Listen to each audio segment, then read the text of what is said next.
저희 노회 어느 교회가 주일에 다들 점심을 먹고 집에 간다고, 그래서 오후 예배를 드리는 사람이 없어서 밥만 먹고 간다고 특단의 조치를 내렸다고 합니다. 아침에 10시까지 모여서 예배를 드리고요. 그리고 10시 50분에 잠깐 쉬어서 커피 타임을 10분 가진 뒤에 11시부터 다시 예배를 드리고, 그리고서는 12시 20분까지 예배를 드린 뒤에 같이 밥을 먹고 집에 간대요.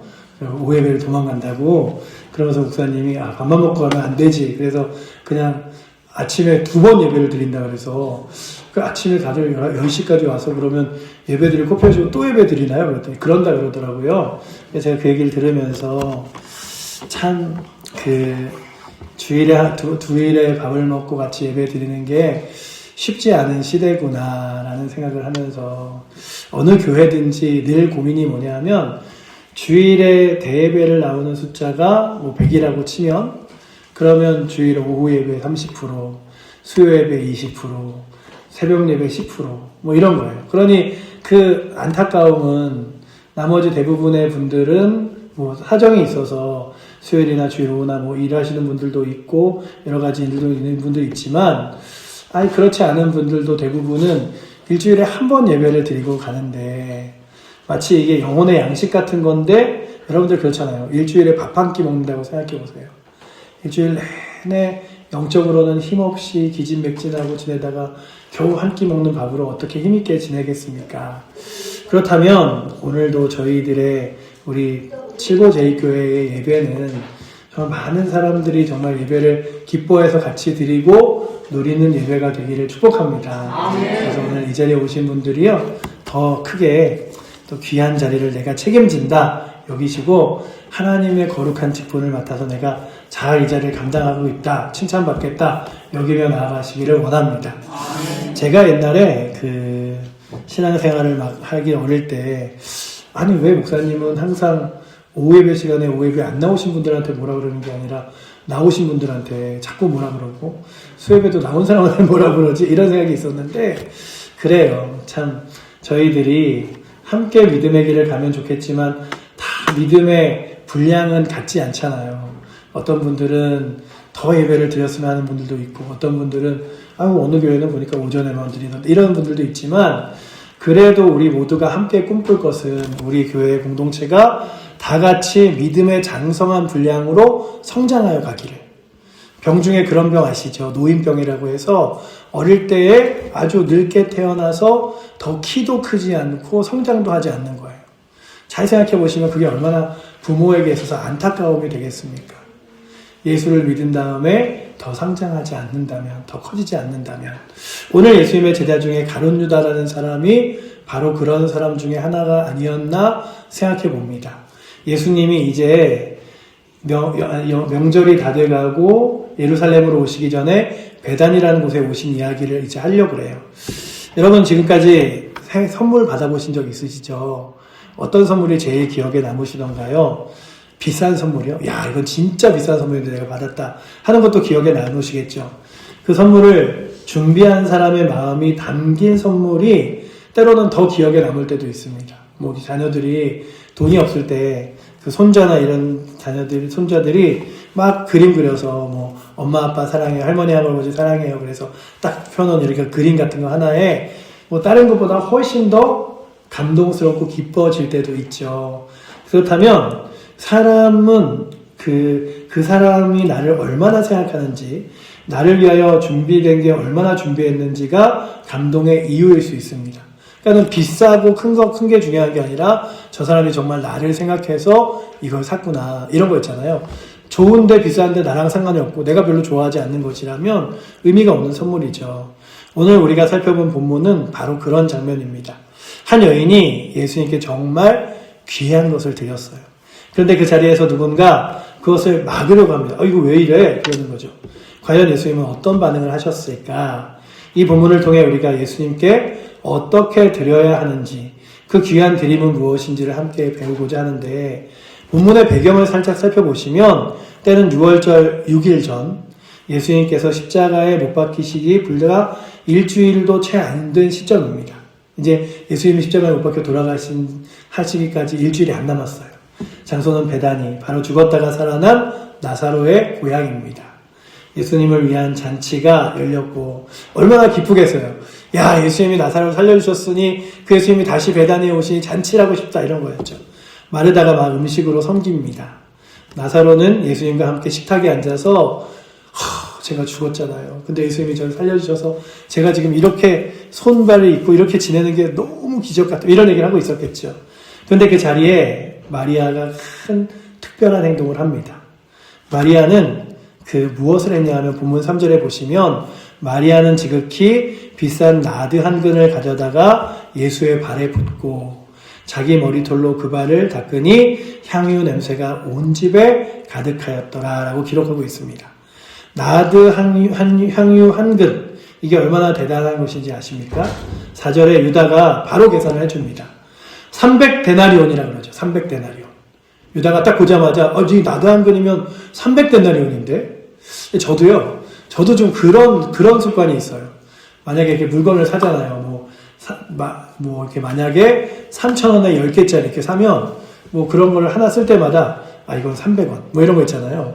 그런 계산을 혼자 그런 습관이 있는 것 같아요. 그래서 만약에 10개 1,000원인, 10개 10,000원인 아이스크림을 사왔다 그러면 하나 먹을 때마다 1,000원 먹었네? 이런 생각을 하는데 그 가룟 유다가 굉장히 계산과 셈에 빠른 사람이었나 봐요. 그래서 딱 보자마자 300데나리온 이런 거죠. 당시 노동자 하루 품삯이 1데나리온이었습니다. 하루를 일하면 1데나리온을 받는 거예요. 그러면 300데나리온은 노동자가 며칠을 일하는 거죠? 너무 쉽죠. 이걸 대답까지 해야 되나 할 정도로 쉽죠. 1데나리온이 하루 일하는 거니까 300일을 일해야 300데나리온이 되는 거예요. 그러면 거의 365일로 치면 10달 정도를 일해야, 1년에 10달을 일해야 모을 수 있는 돈이 바로 나드 하나입니다.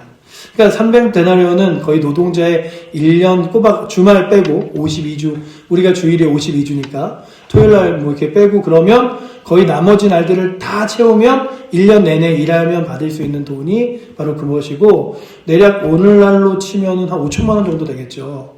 우리 1년치 좀 가장 낮게 잡는다고 해도 3천에서 5천만 원 정도. 그러니까 그 정도 값어치가 있는 거예요. 어마어마한 거금이죠. 마리아가 그것을 한꺼번에 한 자리에서 3천만 원, 5천만 원짜리를 이렇게 발에 쏟아 부은 거예요. 그러니 여러분들 생각해 보세요. 3천만 원짜리를 한 번에 이렇게 부어서 날려버린다고 생각하니 이게 이런 거죠.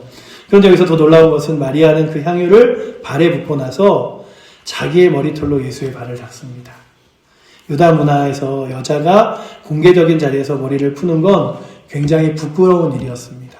잘 보시면 중동에 이런 데 다 머리 가리고 있잖아요. 그래서 이렇게 머리를 푸는 건 굉장히 부끄러운 행동이었음에도 불구하고 결혼한 여인은 공공장소에서 머리를 푸는 것이 사실상 이혼의 사유까지 되는데도 불구하고 그가 자신의 체면과 수치심도 내려놓고 부끄러움도 계산하는 게 없이 자신이 가지고 있는 것 중에 가장 귀한 것이라고 생각한 머리털로 예수님의 발을 닦아드리는 거죠. 오직 예수님만 바라보며 드린 것입니다. 드림에 있어서 마리아는 3가지가 없었어요. 어떤 게 없었을까요? 첫 번째는 계산이 없었습니다. 주님께 드리는데 이거 너무 비싼데? 이거 너무 아까운데? 이러지 않았어요. 이거 다 부어도 될까? 아깝지 않을까? 하는 머뭇거림이 없었습니다. 두 번째 또 뭐가 없었을까요? 체면이 없었습니다. 남들이 어떻게 볼까 하는 눈치가 없었습니다. 여러분들 찬양할 때도요.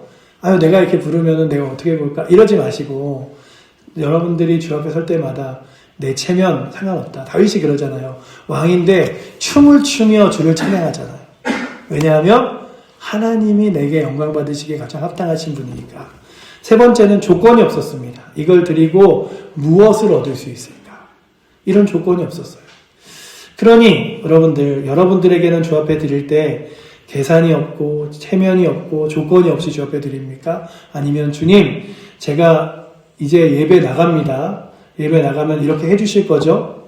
주님, 제가 예배 나가서 하기는 다 하지만 막 통성기도 이런 거 못합니다. 제 체면이 있죠. 이런 게 아니라 주님, 제가 주 앞에 드릴 때 조건 없이 제 체면도 생각하지 않는 채, 그리고 또한 제가 주 앞에 드릴 때 계산 없이 다 드리겠습니다. 이런 고백이 저와 여러분들에게도 있기를 원합니다. 사랑하는 성도 여러분, 마리아는 왜 이렇게 할 수 있었을까? 그녀가 부자여서 여유가 있어서 그렇기 때문이 아닙니다.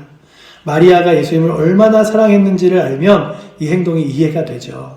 마리아는 이미 예수님의 발치에 앉아 말씀을 들었던 여인입니다. 예수님의 말씀을 듣는 걸 너무 기뻐했어요. 그녀는 오빠 나사로가 죽었을 때 예수님 앞에서 엎드려 울었던 여인이기도 합니다. 예수님의 사랑을 몸소 체험한 여인이에요. 그 사랑을 아는 사람만이 이런 드림을 할 수 있습니다. 주님이 나를 정말 사랑하시는구나. 주 앞에 내 걸 드려도 결코 아깝지 않구나. 여러분들도 그러시잖아요. 자녀들에게 주는 거 아깝지 않으시잖아요. 오, 아까워. 뭐 이러지 않으시잖아요. 다 줄 수 있는 것처럼 주님이 여러분들을 사랑하시는 것들을 알면서 여러분들도 주 앞에 드림이 결코 아깝지 않기를 축복합니다. 독일의 신학자인 보네퍼가 이런 말을 했죠. 예수 그리스도를 아는 사람은 그분 외에 다른 무엇도 최고의 가치로 삼을 수 없다. 여러분들에게는 무엇이 최고의 가치십니까? 마리아가 바로 그런 여인이었습니다. 그녀에게 예수님은 300데나리온보다 비쌌습니다. 여러분들에게는 예수님이 무엇보다도 더 비싸신가요? 주님이 원하시면 전 이거 정도까지는 드릴 수 있습니다. 이런 거 있잖아요. 예수님은 그녀의 체면보다도 소중했고요. 예수님은 세상의 어떤 것보다도 귀하신 분이었습니다. 그래서 그 마리아가 그걸 드릴 수 있었죠. 계산하지 않고 전부를 드릴 수 있었습니다. 우리는 어떻습니까? 저와 여러분들은 어떻습니까? 예수님께 드리는 것을 한번 생각해 보시면 시간을 드릴 때, 재물을 드릴 때, 섬김을 드릴 때 혹시 우리도 모르게 계산기를 두드리지 않습니까? 나 이만큼 10번 정도 했는데 왜 하나님 답이 없으시지? 이만큼만 드리면 되겠지? 아니 이거 좀 아깝지 않나? 여러분들 드림의 마음이 들 때 딱 내 마음속에 이렇게 드려야겠다 하고 그것을 딱 드려야죠. 시간이 지나면 점점 내 욕심이 생기기 시작해요. 제가 아주 예전에 그냥 뭐 이렇게 100만 원 정도를 선교원금으로 드릴 수 있는 기회가 있었어요. 드릴 수 있는 기회가 있어서 딱 이렇게 주일날이 지나고 딱 100만 원이 생겼는데 일주일이 지나면서 점점 마음속에 이러는 거예요. 80만 원만 드릴까? 그 다음날 지나니까 한 50만 원도 많지 않을까? 이러다가 그냥 그 다음 주일이 돼서 아니다, 다 드리자. 그러고 100만 원을 드린 적이 있는데 그 시간이 지나면 자꾸만 뭐가 개입하냐면 내 생각이 개입하는 거예요. 근데 그럴 때마다 주님은 날 위해 뭘 해주셨지 생각해보면 주님은 날 위해 해주실 때 아무것도 아까워하지 않으셨습니다. 다 주시고도 우리를 안타까워하시고 사랑하셨죠. 그래서 십자가 위에 올라가셨던 주님이 우리를 사랑하며 다 이루었다 말씀하시고 또 눈물 흘리시는 장면을 보게 됩니다. 그렇다면 여러분들과 저는 어떻습니까? 이만큼 드리면 되겠지, 이 정도면 괜찮겠지, 적당한 선을 긋고 있지는 않습니까? 마리아의 드림이 우리에게 도전이 되길 원합니다. 제가요 얼마 전에 롯데마트를 갔는데 롯데마트에 환타처럼 생긴 음료수가 있는 거예요. 근데 환타는 막 비싸잖아요. 2,000원 하잖아요. 그거는 1,000원인 거예요. 딱 이거 1,000원이라 여러 개 사왔어요. 여러 개 사갖고 이거 굉장히 가격도 싼데 맛있다 이러면서 이제 이걸 사 먹어야겠는데 이랬는데 어느 날 갑자기 그런 생각이 드는 거예요. 도대체 이건 어디서 만들었지? 그러니까는 OEM인데 진짜 제작한 데는 어디지? 하고서는 딱 뒤집어 봤더니 어디서 만들었을까요? 맞아요. 일화라고 써있는 거예요. 일화라고 써있는 통일교에서 만든 거죠. 딱 그 순간 이제는 더 이상 못 먹겠다. 이걸 먹을 때마다 통일교에다가 이렇게 돈을 주면서 목사가 양심상 못 먹겠다. 음료수는 너무 좋고 맛있지만 일화에게 돈을 줄 수는 없지. 이런 마음이 들었는데 그런 거 있잖아요. 저희가 그냥 나 편한 대로 살면 되지, 나 지내는 대로 살면 되지, 이게 아니라 내가 살아가는 나의 삶을 주님이 보시면 기뻐하실까. 그래서 이제 제가 못 먹는 리스트에 뭐 이런 거 있잖아요. 맥콜 뭐 이런 거에 같이 그걸 넣어놨어요. 왜냐면 일할 거니까 이제 이거는 너무 싸도 맛있어도 먹으면 안 돼. 왜냐하면 그거는 이단에게 돈을 줘서 이단이 포교 활동을 할 수 있도록 만드는 건데 그럴 수는 없지. 그런 거 있잖아요. 저희들이 우리 가운데 삶이 편하고 괜찮아도 하나님 보시기에 기쁘지 않다면 그거를 멈추는 것도 우리의 일이겠죠. 그런데 하나님 보시기에 기쁜 일인데도 그걸 막아버리는 사람이 있었어요. 누구냐면 유다였습니다. 유다의 방해가 있습니다. 이 감동적인 장면에서 갑자기 찬물을 탁 주 앞에 이제 나들을 드리며 이렇게 딱 드리려고 그러는데 갑자기 딱 막아서 온 거예요. 이거 300데나리온이 하는데 이걸 주 앞에 드린다고? 이러면서 찬물을 끼얹는 사람이 등장합니다. 바로 가룟 유다죠. 4절과 5절에 제자 중에 하나로서 예수를 잡을 줄 가룟 유다가 말하되 이 향유를 어찌하여 300데나리온에 팔아 가난한 자들에게 주지 아니하였느냐? 이러고 책망하는 거예요. 아니 예수님 말고 가난한 사람들에게 주면 이게 얼마나 도움이 되겠어? 이런 얘기를 하는 거죠. 이걸 쏟아붓는다고? 이런 거예요. 여러분 유다의 말이 얼핏 들으면 굉장히 그럴듯합니다. 아니 오히려 마리아보다 유다가 훨씬 더 옳은 것처럼 들리기도 합니다. 저 비싼 향유를 팔아 가난한 사람들을 도왔으면 더 좋았을 텐데 종교적인 예식보다 현실에 가난한 사람이 더 중요하지 않은가? 오늘날 이런 논리를 주장하는 사람들도 꽤 있습니다. 예배보다 사회 참여가 중요하다. 신앙보다 행위와 실천이 더 가치 있다. 뭐 이런 거예요. 그런데 요한복음의 기자는 유다의 속마음을 날카롭게 밝혀줍니다. 6절을 보시면 우리 6절 말씀 한번 같이 읽어볼까요? 한번 함께 읽어보도록 하겠습니다. 이렇게 말함은 가난한 자들을 생각함이 아니요 그는 도둑이라 돈의 괴를 맞고 거기 넣는 것을 훔쳐감이러라. 아멘. 그가 저거 300데나리온으로 바꾸면 내가 좀 가질 수 있을 텐데. 내가 좀 가질 수 있을 텐데. 여러분들 혹시 그러지 않으신가요? 주일날 우리 교회도 오전 예배만 드리면 되지 않나? 이런 생각을 하다가 그러면 오후 예배에 생각해 보는 거죠. 그러면 내가 좀 더 쉴 수 있지 않나? 그러니까는 어느 순간 주를 위해 드리는 시간보다 나에게 쓰는 시간이 귀해지지 않은가라고 하는 거예요. 이렇게 말함은 가난한 자를 생각함이 아니오라고 써있죠. 유다는 가난한 자들을 생각하는 것이 아니었죠. 그는 그 돈이 자기의 손을 거쳐 자기의 이익이 되기를 원했던 것입니다. 표면적으로는 도덕적이고 사회적인 것처럼 보이지만 그 안에 탐욕이 숨어 있었던 거예요. 제가 전에 말씀드린 적 있죠. 유기성 목사님이 군대를 가는데 군목으로 가셨어요. 군목으로 가셔서 군목에서 있다가 크게 다리를 다치셨습니다. 크게 다리를 다치셔갖고 다리를 수술하는데 의사 선생님이 그렇다고 했잖아요. 이거 다리 평생 불구로 살지 모릅니다. 수술해도 결과는 보장할 수 없습니다. 그랬대요. 근데 원래 의사 선생님들은 그렇게 얘기하긴 하잖아요. 그런데 유기성 목사님이 막 기도하면서 하나님을 원망했대요. 하나님, 저 군대도 군종으로 왔지 않습니까? 군대마저도 하나님 위해서 한다고 군종으로 왔는데 이렇게 다리 다치게 할 수 있습니까? 이거 어떻게 하려고 그래요? 그랬는데 갑자기 하나님이 그러시대요. 너 솔직하게 말해봐. 그 군대 나 때문에 군종으로 왔니? 너 파산하려고 왔니?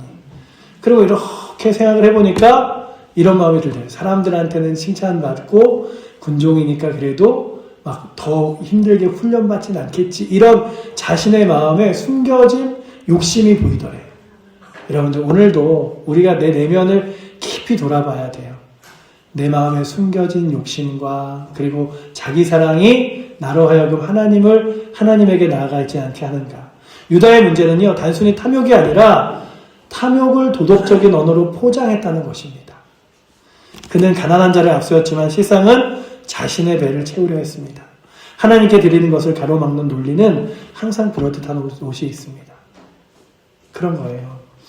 어느 교회가 토요일날 예배를 드리는 교회들도 있어요. 심지어는 금요일 저녁에 주일 예배와 똑같은 예배를 드리는 교회들도 생겨나기 시작한대요. 왜냐하면 가족들도 다 같이 지내야죠. 가족이 중요한데. 근데 실상은 그게 아니라 일찍 예배 드리고 쉬어야겠다라고 하는 내면의 꼼수가 있는 거예요. 그러니 여러분들 우리가 잘 생각해 봐야 돼요. 하나님께 드리는 것을 가로막는 논리가 그럴듯한 옷을 입고 있어도 그 내면의 뜻은 무엇인가? 나는 내면에 어떤 마음으로 그것을 하는가라고 하는 거죠. 우리 주변에도 이런 목소리가 있죠. 교회에 헌금활동 있으면 불이웃을 돕지, 예배 드릴 시간에 봉사를 하지, 성경 공부 시간에 자기 배반을 하지, 뭐 이런 말들이 전부 틀린 것은 아니죠. 그런데 이 말들이 하나님께 드림을 막는 논리로 사용될 때 그것은 문제가 됩니다. 가난한 자를 돕는 것도 중요하지만 그것이 예수님께 경배하는 것을 대체할 수는 없습니다. 그러니까 예배하는 것, 주 앞에 드리는 것을 대체할 수는 없는 거예요. 우리끼리 친하면 좋지. 하지만 그게 예배를 대체할 수는 없는 거죠. 칼빈은 그의 주석에서 이렇게 시작합니다.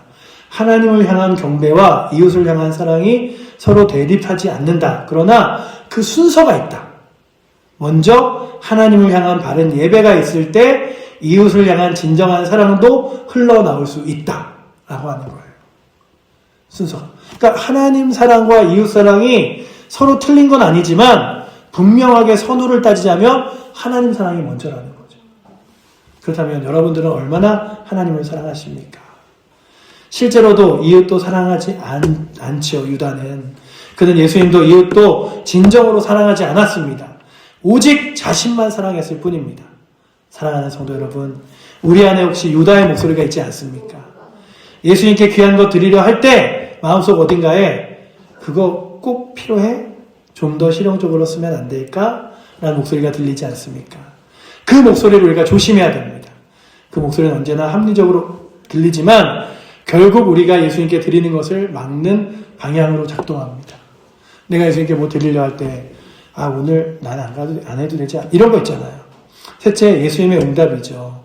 귀한 드림을요, 예수님이 어떻게 하시냐면 그럼 하지마 이런 게 아니라 귀하게 받으십니다. 여러분들 주님께 귀한 거 드리면 주님이 그래 내가 네가 귀한 거 주는 줄 알고 기뻐 내가 받아줄게 하면서 주님이 받으시는 거예요. 예수님이 7절과 8절에 보시면 예수께서 이르시되 그를 가만히 두어라. 나의 장래일을 위하여 그것을 간직하게 하라. 가난한 자들은 항상 너희와 함께 있거니와 나는 항상 함께 있지 아니하니라 라고 이야기하시죠. 예수님은 마리아를 두둔합니다. 그를 가만히 두어라. 얼마나 힘있는 말씀입니까? 예수님이 마리아의 드림을 막는 유다를 향해 단호하게 선을 그으십니다. 그리고 이 마리아의 드림을 해석해 주시는데 나의 장래일을 위하여 그것을 간직하게 하라. 이것이 매우 놀라운 말씀이죠. 마리아 자신도 몰랐어요. 사실 그러니까 일주일 전인데 누구도 알지 못했잖아요. 그 행동이 얼마나 깊은 하나님의 의미가 있는지 알지 못했습니다. 예수님은 알고 계셨어요. 마리아가 그의 발에 향유를 붓는 것은 단순히 경배가 아니라 장래 예식의 예행 연습이었다는 것을 알고 있었습니다. 당시 유다 문화에서 시신을 향유에 바르는 것은 장례 절차의 일부였습니다. 예수님 자신은 죽음이 임박한 것을 알고 계셨고 마리아의 드림을 그 장례의 준비로 받으신 거죠. 그래, 내가 받아줄게.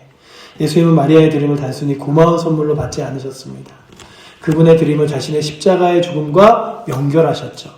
마리아의 향유는 십자가로 가시는 예수님의 몸에 미리 부어진 것이죠. 여러분들의 드림도 그리스도의 구속과 맞닿아 있습니다. 가장 귀한 것을 드릴 때 그 귀한 것을 통하여 하나님께서 역사하시고 일하십니다. 그러니 내가 주 앞에 드리는 게 내가 시간 내어 주 앞에 드리는 게 무슨 의미가 있어요. 여러분들의 인생의 시간, 여러분들의 재정, 여러분들의 마음, 여러분들의 헌신 정말 귀하게 주님께서 받으시는 줄 알고 감사함으로 드릴 수 있기를 원합니다. 이것이 바로 우리의 드림이 가져야 할 방향이죠. 우리 예수님께 드리는 모든 것, 우리의 시간, 재물, 눈물, 때로는 찬양과 헌신, 이 모든 것이 십자가에서 나를 위해 죽으신 그리스도를 향한 응답입니다. 그 드림이 가장 귀한 드림이 되는 거죠. 전에 교회 이름이 드림교회였는데요. 거기 표어가 이거였어요. 엎드림, 다드림, 더드림. 그래서 제가 이게 그 표를 볼 때마다 그래 주 앞에 엎드리고 그리고 나의 것을 다 드리고 그리고 더 드릴 수 있는 마음으로 서야지. 근데 오늘도 저희들이 주 앞에 드릴 때마다 그랬으면 좋겠어요. 주님, 제가 저의 시간을 엎드림으로 주 앞에 드립니다. 제가 저를 다 드리겠습니다. 주님이 기뻐하신다면 더도 드리겠습니다. 마리아처럼 우리도 예수님의 죽음과 부활의 의미를 깨달을 때 비로소 계산 없이 드릴 수 있게 되는 거죠. 팀 켈러 목사님의 예수라는 책이 있습니다. 그 책에 복음을 진정으로 이해한 사람은 무엇을 드려도 충분하다고 느끼지 못한다. 예수님이 나를 위해 하신 일에 비하면 내가 드리는 것은 언제나 너무 작게 느껴지기 때문이다. 라고 이야기해요. 마리아가 바로 그런 사람입니다. 죽은 오빠를 살려주신 예수님, 자신의 영혼을 살리신 예수님, 그분의 은혜가 너무나 크기에 300데나리온도 아깝지 않은 거죠. 제가 늘 설교 자리에 섰다가 내려오면 가장 마음이 힘든 거 있어요. 저희 딸이 맨날, 아빠는 맨날 교회만 갔다 오면 그런다. 제가 막 뭐라 하면, 내가 오늘 설교를 너무 못했어. 이러거든요. 근데 제가 그게 뭐 말을 잘하고 못해서가 아니라 하나님 말씀을 읽으면 하나님 말씀의 선물이 이만큼인 것 같아요. 근데 제가 이 작은 말로 아무리 설명을 해도 제가 이만큼밖에 드리지 못하는 게 너무 아까운 거예요. 하나님 말씀 뭐 이렇게 너무 큰 선물인데 여러분들이 아무리 안 와도 아무리 가져도 누려도 하나님 사랑을 다 가질 수 없어. 이렇게 말하고 싶은데 제가 전할 때 너무 조그맣게 말하는 것 같아서 그게 안타까운 거예요. 근데 여러분들도 저에게도 정말 예수님께 드리는 것이 아무리 커도 작게 느껴지고, 주님, 제가 저의 삶 다 드릴 수 있습니다. 저의 시간 다 드려도 아깝지 않습니다. 이런 마음이 오늘 우리들에게 있어서 예수님이 나에게 하신 일에 비하면 내가 드리는 것은 언제나 작습니다라고 고백할 수 있기를 원합니다. 그래서 그 은혜가 너무나 크기에 300데나리온의 그 향유도 마리아는 아깝지 않았죠. 그리고 예수님은 마지막으로 이렇게 말씀하시죠. 가난한 자들은 항상 너희와 항상 함께 있거니와 항상 나는 함께 있지 아니하니라. 이것은 가난한 자들을 무시해서 하신 말씀이 아니에요. 마태복음 26장 13절에 보시면 내가 진실로 너에게 이르노니 온 천하에 어디든지 이 복음이 전파되는 곳에는 이 여자가 행한 일도 말하여 그를 기념하리라. 마리아의 드림은 영원히 기억될 드림이었습니다. 예수님이 왜 그렇게 말씀하셨을까? 이것은 단 한 번밖에 없는 순간이 있기 때문입니다. 십자가로 가신 예수님께 드릴 수 있는 기회가 딱 한 번뿐이었기 때문이죠.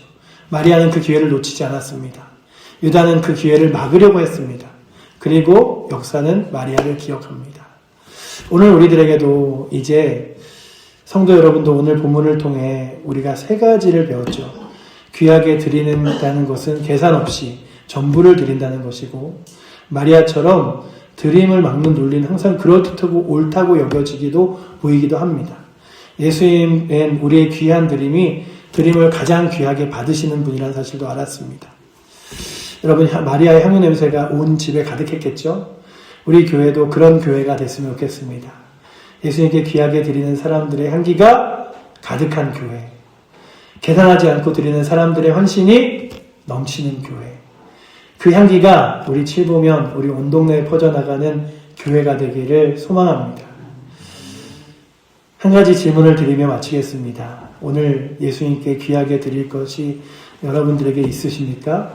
재물일 수도 있고, 시간일 수도 있고, 용서하지 못한 마음일 수도 있고, 오래 붙들었던 걱정일 수도 있습니다. 마리아처럼 계산 없이 그냥 예수님의 발 앞에 쏟아 부으십시오. 예수님이 반드시 귀하게 받으실 것입니다. 내가 이거 드릴까 말까, 할까 말까, 내가 이렇게 헌신할까 말까, 나갈까 말까 하지 마시고 나가셔야 돼요.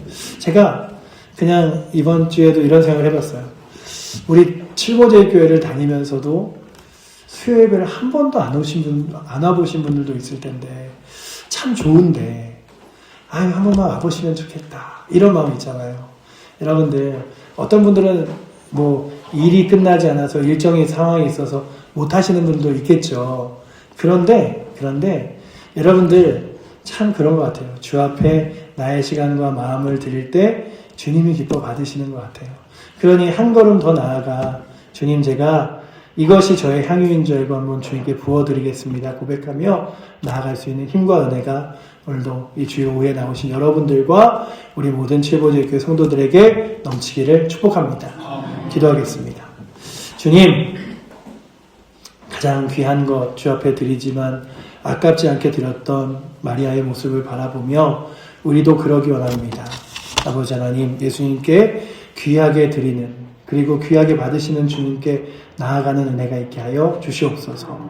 우리의 삶을 받으시고 우리의 헌신을 받으시며 우리의 예배를 받으시는 살아계신 예수 그리스도 이름으로 기도드립니다. 아멘.